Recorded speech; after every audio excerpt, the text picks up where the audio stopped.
história incrível. Vamos acompanhar agora uma nova perspectiva da Segunda Guerra Mundial sob o ponto de vista de um militar brasileiro e sua família, que foram viver na Alemanha de Hitler, pouco antes do início da guerra. Aula de história que começa agora. Eu vou conversar com o autor do livro Alemanha 1938, que é o Eduardo Infante. Boa noite, Eduardo. Eu estava falando com você em off, que eu tenho fascínio por história, qualquer uma, a contemporânea mais ainda, né? Tá bom. Tá bom, obrigado por ter vindo, viu? Eu que agradeço. Tô doido para te falar, tô ansioso com essa pauta aí, para saber o que vai rolar, e vai rolar muita coisa. Você diz que o livro aborda a Segunda Guerra por uma perspectiva nova. Posso saber que perspectiva é essa? Bom, isso você já começou a dizer agora ali na apresentação, né? Normalmente a Segunda Guerra Mundial é vista pelos alemães, é contada pelos alemães e principalmente pelos vencedores, né? Os americanos, os ingleses. Os brasileiros que participaram da guerra como combatentes viram a guerra no meio do tiroteio. O meu avô, a minha mãe, a família toda foram morar na Alemanha em 1938 e passaram por uma história de 2 anos, que seriam 5 e a guerra abreviou, que para mim, sempre eu escuto essa história desde criança, parece uma história de filme, né? Eles viveram lá, então assim, a família, minha mãe, as irmãs estudaram em colégios, conviveram com garotas alemãs, viam o que acontecia na rua no dia a dia, a juventude de Hitler aprontando, né, tudo que nós sabemos que eles faziam lá, a perseguição aos judeus, que já estava começando, não estava ainda na fase do extermínio, vamos dizer assim. Mas 38 já estava pesado. Em 36 o povo já começou. Já, a coisa já estava feia. E o meu avô, a trabalho, enviado pelo Ministério da Guerra brasileiro, trabalhou em fábricas, principalmente na fábrica Krupp, que era a maior fábrica de armamentos, né, do mundo na época. Do mundo. E acabou, por causa disso, ficando inclusive amigo do próprio Alfred Krupp, que era o dono da fábrica, o homem mais rico da Europa na época, e teve a oportunidade de conhecer vários que depois se tornaram, né, criminosos nazistas conhecidos. Quer dizer, na época ele não sabia disso, mas teve a oportunidade de conhecer ministro da propaganda, o Goebbels, o marechal Goering, o comandante da SS e da Gestapo, Himmler. Né? Então, assim, ele teve contatos nos altos escalões da Alemanha, conhecendo, né, principalmente o Alfred Krupp. Ele frequentava a casa da família Krupp. Minha avó, uma tia, irmã da minha avó, que foi morar junto com eles lá, acabaram passando 2 anos na Alemanha. Era uma missão de 5 anos, né? Que coisa fascinante. Não, é impressionante. Porque eu vou dizer, o cara poder frequentar a casa do Krupp e conhecer, porque na época, né, Goebbels é o pai da propaganda moderna, a gente sabe disso, da indução louca, né, a subliminar, né? É subliminar, e essa história, né, do impulso, né? Compre já, ligue já. O cara já veio com essa história do imediatismo já antes, né? O outro imbecil que foi um herói da primeira Guerra Mundial, um grande aviador, um grande piloto, foi do circo de Manfred von Richthofen, né, que eu achava que era um grande aviador, sempre foi o Goering. Destroçou a maior força aérea que o mundo já conheceu, que foi a Luftwaffe, por absoluta incompetência. Ele era só bom aviador, ponto. Um ótimo aviador, um péssimo político. Viciado em morfina, enfim, essas histórias todas, né? E o Himmler, que você falou, que esse era de fato um imbecil completo. Com certeza. Bom, agora, como é que foi a vida do seu avô e da família naquele período? Bom, o meu avô, ele tinha uma rotina que era acompanhar a fabricação de canhões. O Brasil fechou um contrato na época, que foi até hoje o maior contrato de compra de armamentos que o Brasil já fez com algum outro país, que acabou indo por água abaixo. Lógico. Porque acabou, por causa da guerra. Mas era uma compra só de canhões de grande calibre, era mais de 1000. E o que mais de 1000, eram 1080 para ser mais preciso. Meu Deus. Um negócio, canhão antiaéreo, canhão terrestre, canhão de transporte, né? Aqueles canhões que eles colocavam em caminhões e em tanques para rebocar, mais de 1000. E o trabalho do meu avô era acompanhar a fabricação e acompanhar os testes. né, dos canhões, porque um canhão, quando ele é feito, ele não é entregue para o país, para o comprador, sem uso. Pelo contrário, ele tem que ser muito usado para ter a certeza de que ele não vai causar, não vai ter fadiga de material, não vai explodir depois. Então, em geral, um canhão de grande calibre tem que dar alguma coisa em torno de 1000 tiros antes de ser entregue. E meu avô, com uma equipe de militares, né, ele era o chefe da equipe técnica, acompanhava os testes, nos campos de testes não só da Krupp, mas do exército alemão, né? Então ele tinha essa rotina e, ao mesmo tempo, ele acabou tendo uma rotina social, que eu acho que foi o mais interessante. Isso está me fascinando, né?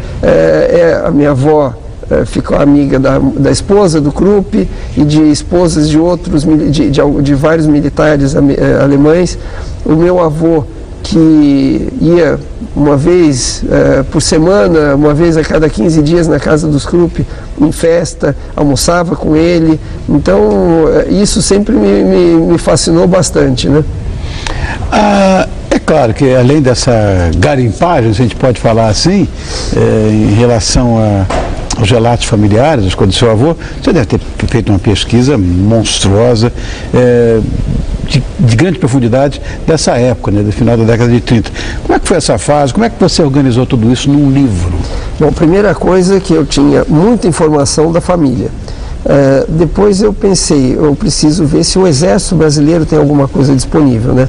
E meu avô, ele foi para lá como major, foi promovido a coronel lá, ainda morando na Alemanha, mas ele acabou chegando à patente de marechal, né? Que não existe mais. Não existe mais. Ele foi da última leva de promovidos a marechal, né? Ele saiu da ativa em 57. Então foi a última leva dos que conseguiram, porque participaram de esforço de guerra. O Exército deu toda a assistência e o Arquivo Histórico do Exército me cedeu todos os relatórios, tudo que ele fez no período enquanto ele estava na Alemanha, porque ele era obrigado a enviar relatório para o Brasil constantemente. E isso aí foi uma fonte de informação que eu não teria feito o livro ficar com a qualidade histórica que ficou sem essas informações do Exército. E, além disso, pesquisa mesmo em literatura falando sobre a época. Bom, o seu avô, que era o Marechal Célio... Gélio. Ele teve um caráter essencialmente diplomático numa viagem dessa. Eu sei porque meu pai, que não é militar, uma vez ele fez isso. Ele foi comprar submarinos para o Brasil. Foi para a Inglaterra comprar, e tem que rodar mesmo com o submarino. Isso que você falou é verdade, para poder vender.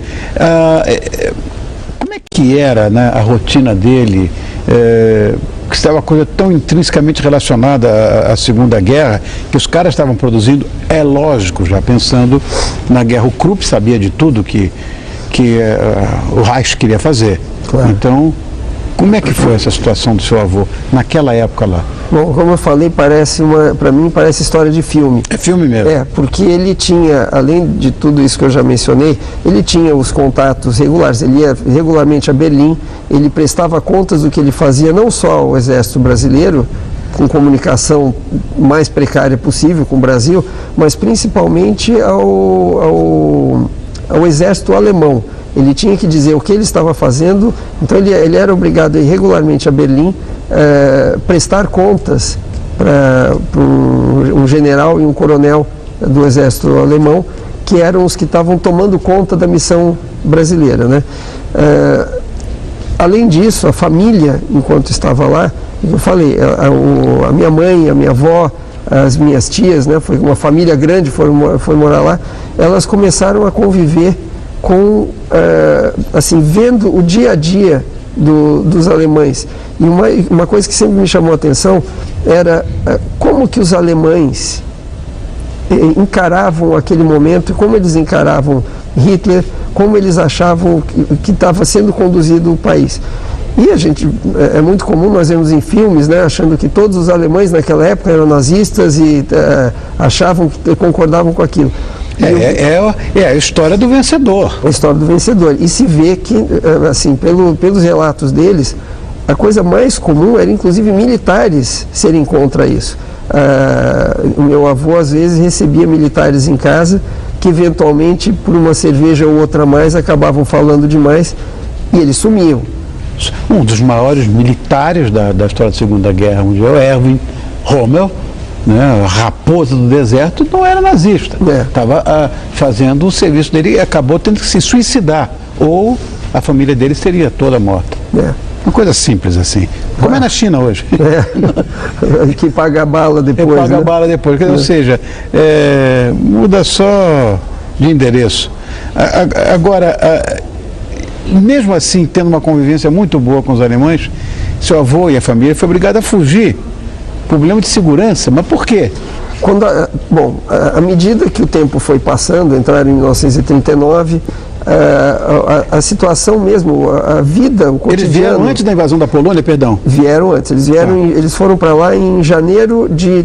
Não, eles vieram para o Brasil, você está falando, na volta, logo depois. O meu avô, quando teve a invasão da Polônia, em setembro, né, de 1939, a situação já estava meio complicada. A vida deles lá, a perseguição aos judeus estava começando a ficar pior, vizinhos que sumiam, a coisa estava ficando feia. Até mesmo, assim, alguns episódios, como a minha mãe e uma tia voltando da escola, falando em português, serem cercadas por um grupo daqueles garotos da juventude de Hitler, e achando que elas estivessem falando em hebraico, ou seja lá o que fosse, judias, e começaram a xingar, quase foram linchadas. Meu avô já estava ficando com medo disso. O próprio Krupp falou para o meu avô, logo depois que a guerra estourou, agora a situação não vai ficar boa para vocês aqui. Treinamento para ataque aéreo, sirene, a família, eles tiveram que colocar, tampar todas as janelas com papel para caso de blackout. A coisa estava ficando séria. E o meu avô falou, bom, eu não vou deixar, eu sou obrigado a ficar aqui, porque ele tinha um posto. Ele falou, eu vou levar minha família embora, custe o que custar. Ele não podia nem deixar. Então, literalmente, ele fugiu, se arriscando. Em tempo de guerra, ele seria obrigado a andar fardado lá na Alemanha. E ele tirou a farda, pegou a família, colocou num carro e foram para a Holanda. Só tinha um navio 2 meses depois que voltaria para o Brasil. Foi para a Holanda, lá a coisa também começou a ficar feia. Depois de algum tempo. Não, vamos sair daqui, vamos para a França. E foram para Paris, ficaram mais um pouco, que o navio saía de Bordeaux, no sul da França. E ficou lá até conseguir colocar a família no navio. Já voltou preso para a Alemanha, voltou detido. O Brasil não estava nem em guerra, mas ele tinha fugido sem explicar por quê.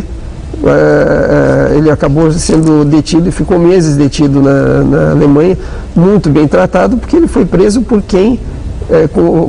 por alemães, né, por militares com quem ele convivia normalmente e muito bem, né? Claro.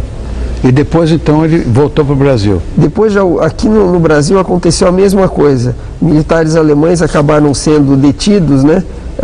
Até que isso foi antes de começar a guerra. O Brasil não estava nem oficialmente em guerra, mas a coisa já estava ficando feia. E houve uma espécie de uma troca. Eles deixaram os alemães que estavam aqui, os militares, voltarem, e meu avô com os outros que estavam lá voltaram para cá também. Agora, uma curiosidade é que a minha avó, depois que meu avô deixou-os dentro de um navio, que eu chamava Almirante Alexandrino, era um navio de luxo da época, o único que fazia a rota de passageiro para o Brasil e para a Alemanha. Quando meu avô foi embora, ainda dentro do navio, o capitão falou que eles iriam atravessar o Canal da Mancha para pegar os brasileiros na Inglaterra. E ela falou, de jeito nenhum, eu volto nesse navio que vai atravessar o Canal da Mancha no meio da guerra. Ela desceu do navio, sabendo que tinha um cargueiro brasileiro atracado em Bordeaux, foi falar com o comandante e pediu autorização para voltar para o Brasil com eles, porque ela não queria voltaram num cargueiro. E meu avô nem sabia disso, né? Olha. E ainda voltando, sendo acompanhada, e o navio parou várias vezes no meio do caminho, navios de guerra alemães que paravam para revistar, andavam mais um pouco, navios de guerra ingleses paravam para revistar, e periscópio de submarino seguindo o caminho inteiro. Isso é um filme mesmo? É um filme. Só que eu quero esse livro, quero ler esse livro depois. Claro, já trouxe um para você. Obrigado. Inclusive.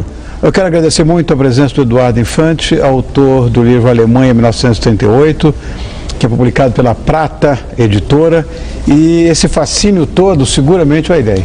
e seguramente esse fascínio todo vai ser revelado agora, né?